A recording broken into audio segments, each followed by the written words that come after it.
if I plot lambda versus E lambda B, okay. So essentially I am plotting 2h pi C naught square divided by lambda power 5 into exponential of h C naught by lambda kt minus 1, okay. So that is what I am plotting. So what I find is, for different temperatures, so that is the kind of behavior that you will get, okay. So this is as increasing temperature, okay. And this has been plotted for, it is very easy to plot this, just put a different temperature and plot it as a function of the wavelength. And so people have done this for the temperature of sun, okay, which is approximately 5800 Kelvin. And it turns out that the maxima, okay, maxima of that curve, it actually falls in the visible range, okay, it falls in the visible range, you know, where we can see, right. Visible range is the wavelength at which we can see things, right. So in fact, the reason why we are able to get so much light from sun is because the maximum radiation that is emitted by sun, which is close to a black body, sun is supposed to be close to a black body. So the maximum emission that is radiated by sun, it falls in the visible range. That is why we are able to get so much light from the closest star, which is sun, okay. So one can actually join these. So it turns out that, I join it with a thicker lines. So if I join all the maxima together, okay, at different temperatures, they all fall into a certain pattern, okay. So they all fall into a linear pattern,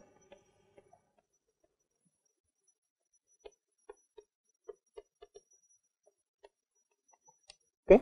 That is the lambda max, which is the maximum intensity wavelength multiplied by temperature, okay. So that is a constant. In fact, I will show you how to derive this. It's about 2900 micrometer Kelvin, okay. So that is the sort of inverse linear relationship that actually one would find that the maximum wavelength as a function of temperature, it seems to remain a constant, okay. And in fact, it's not very difficult to show this.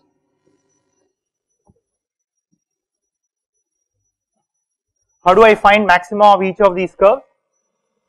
How do I find the maxima? You take the first derivative and set that to 0, right. So I have done that for you. So d by d lambda. So the way to see this is to express EB as in this form, C2 by lambda t minus 1, where C1 is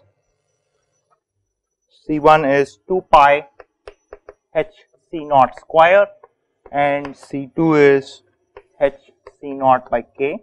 So all we have done is just clubbed all the known constants into a single constant, okay.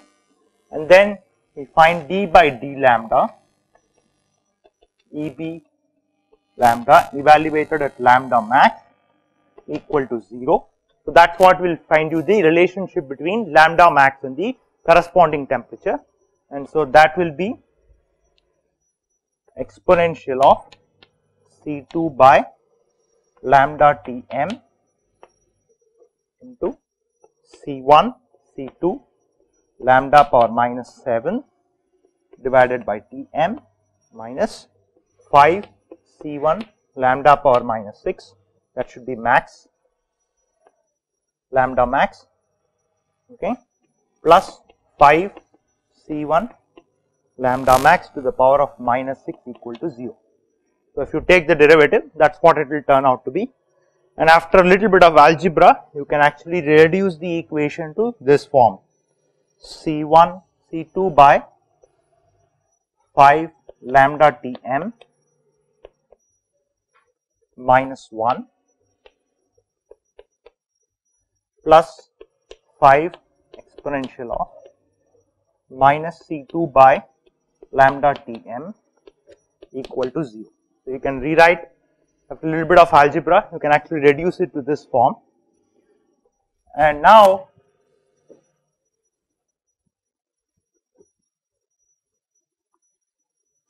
so you set x is C2 by lambda m t, okay, should be lambda m, okay, lambda m and Tm, where Tm corresponds to the corresponding temperature, and so you can solve the equation x by 5 minus 1 plus 5 times exponential of minus x equal to 0.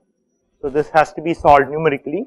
So, you solve this, what you will find is that C2 by lambda m Tm is 4.965, and if you plug in the value of C2, you will find that lambda max into corresponding temperature max is about 2900 approximately, okay. So, you should actually solve this equation and try to find out the correct answer for that particular expression, and this is what is called Wien's displacement law,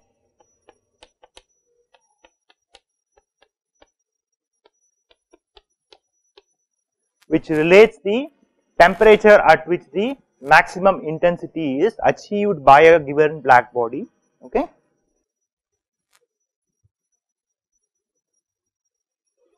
Once again, a little bit of definition here, it's something called band emission, okay. So, this is useful particularly when you are solving problems, otherwise in my opinion I do not see much use for this band emission concept, but you should know this because it is useful in solving some problems in the exam, etc. So, what it tries to answer is to define a quantity called F, which is the fraction of emission, okay. So, supposing F 0 to lambda is basically the fraction of emission, fraction of total emission from a black body, okay. So, the total emission from black body is nothing but integral over all wavelengths, and f0 to lambda will tell you what is the fraction of the total that is emitted in that range, okay. So, simply from the definition 0 to lambda EB lambda divided by integral 0 to infinity d lambda, okay. What is the denominator?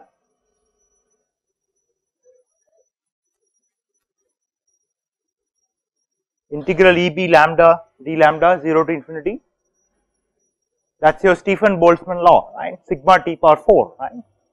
So, that is nothing but 1 by sigma t power 4 integral 0 to lambda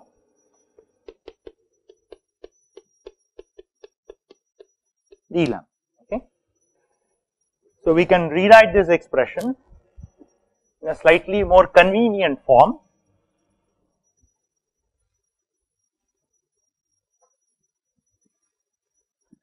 and that will be, so we change the variables, and that will be EB divided by sigma t power 4 into d lambda t. So, we just introduce a change of variables, okay. So, people have calculated this expression, and so you have the standard tables with x axis having lambda t and the y axis having 0 to lambda, okay. So it turns out that this is the kind of behavior. So it is particularly useful when you are doing certain calculations on black body.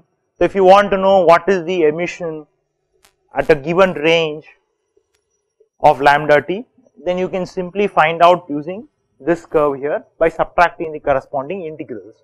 Okay. So if you want to know what is the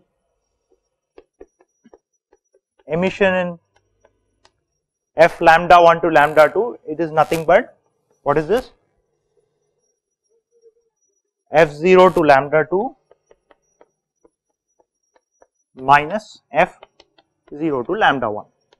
Okay. So that will tell you what is the net emission in the range lambda 1 and lambda 2. So it is just a useful tool for solving some problems that you may get in your exam later. Okay. Otherwise, I do not see much use for the band emission concept, but I think it is just for, it is a useful tool, that is what you must understand. Okay. Any questions on this so far? Alright, so we have few more definitions before we really march into quantification of radiation process.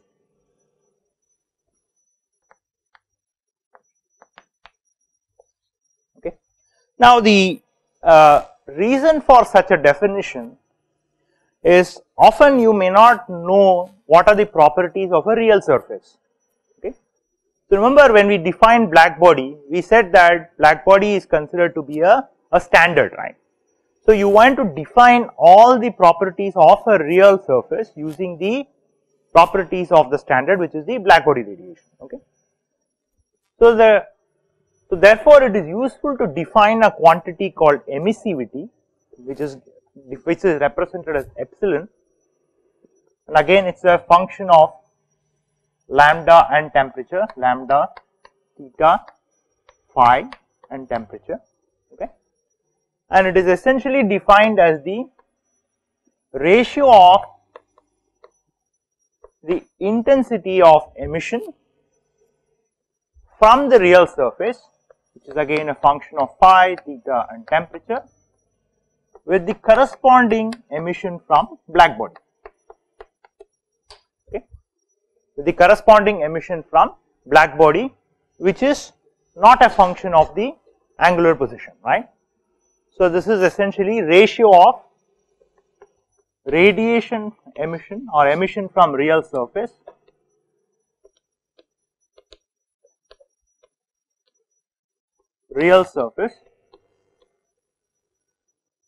divided by emission from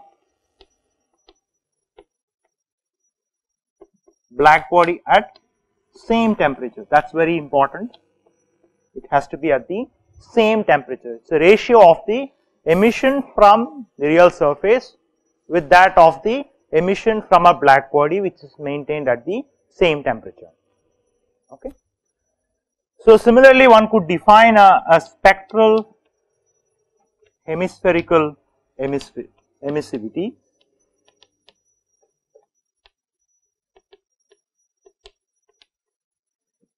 So the definition is a bit tricky, it is very different from what you would have seen a short while ago. So the spectral hemispherical emissivity, okay, is now a function of lambda and temperature.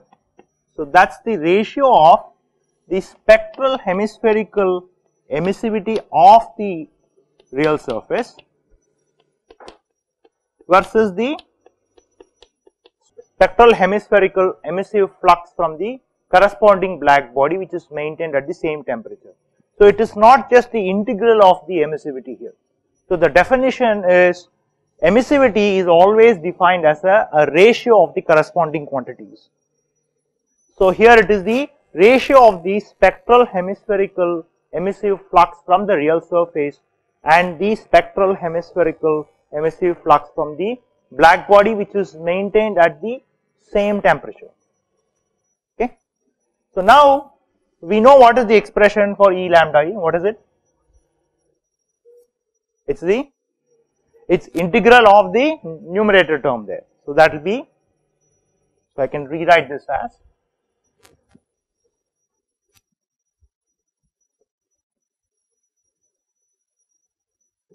so epsilon lambda will be integral 0 to 2 pi, integral 0 to pi by 2, I lambda e, lambda comma theta comma phi comma t, all this sin theta, cos theta, d theta, d phi divided by, what is E lambda b? Same, so it is nothing but pi I lambda b of lambda t. Okay. So we know that black body is a diffuse emitter, therefore I can simply integrate the sin theta cos theta and that will lead to a pi, there will be pi into I lambda comma b. Okay. So that is 1 by pi integral 0 to pi by 2, oops, 2 pi 0 to pi by 2 I lambda e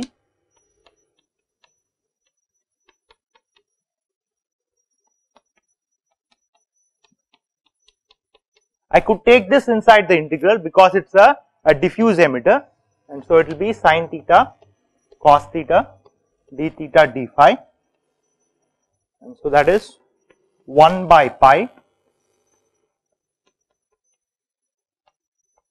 by 2. This quantity, this ratio here is nothing but the emissivity, right? So that will be epsilon lambda comma lambda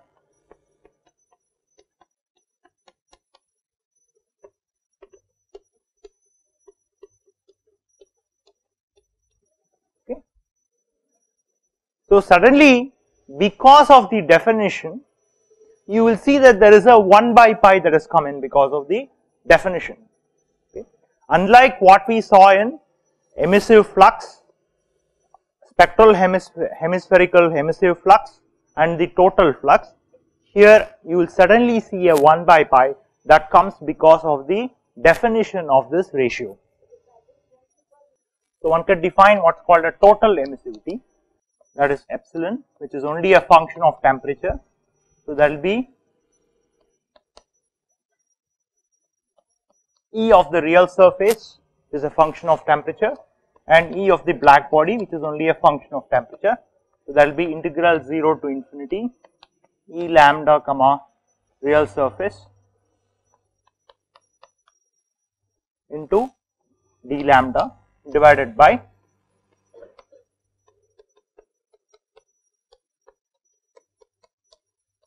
what's the denominator term? Sigma t power 4. So epsilon t is 1 by sigma t power 4 into integral 0 to infinity E lambda d lambda. Okay. So the purpose of defining these quantities is, if I know the emissivity of a surface, there are ways to measure this. So if I know the emissivity of a surface, I am done, because I know how to characterize the black body radiation via the Planck's law, which is an exact equation. So from that I will know what is the emissivity from emission flux from a given surface. Similarly, if I know the spectral hemispherical emissivity, I am done. So if I know the local emissivity, I should be able to calculate the spectral hemispherical emissivity, because that is given by 1 by pi double integral the local emissivity, which is lambda e, into cos theta sin theta d theta.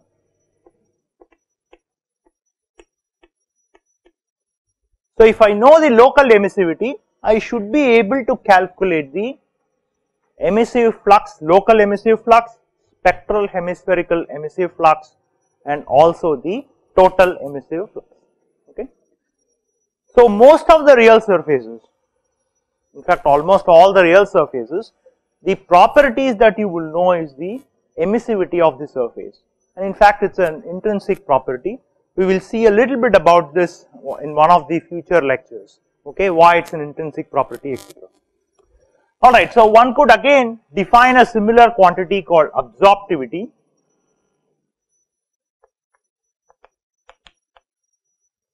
One could define a quantity called absorptivity. So how do we define absorptivity?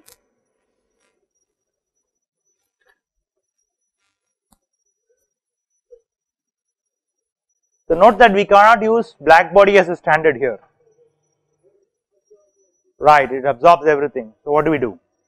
What is the net irradiation to the surface? And so the absorptivity is now defined based on the net irradiation that is received by a surface. So if we know how to quantify that, then we are done. So whatever fraction is received is what is called as absorptivity, and whatever is not received can either be transmitted or reflected. Okay. So we are going to, next class what we are going to do is, we are going to introduce saying that the net irradiation that is received is equal to the net irradiation that is absorbed plus reflected plus transmitted. Okay. So transmitted is in some cases, supposing if you have a translucent glass, okay. So there some of the radiation which is incident to the surface can actually be transmitted to the other end of the surface. Or if you have a liquid, for example, the radiation which is received on one surface of the container which is containing the liquid could actually be transmitted through the liquid to go into the other end, right. But if it is opaque solid, then the transmittivity is 0. The amount of radiation that is transmitted is 0. So if it is opaque object, this is 0.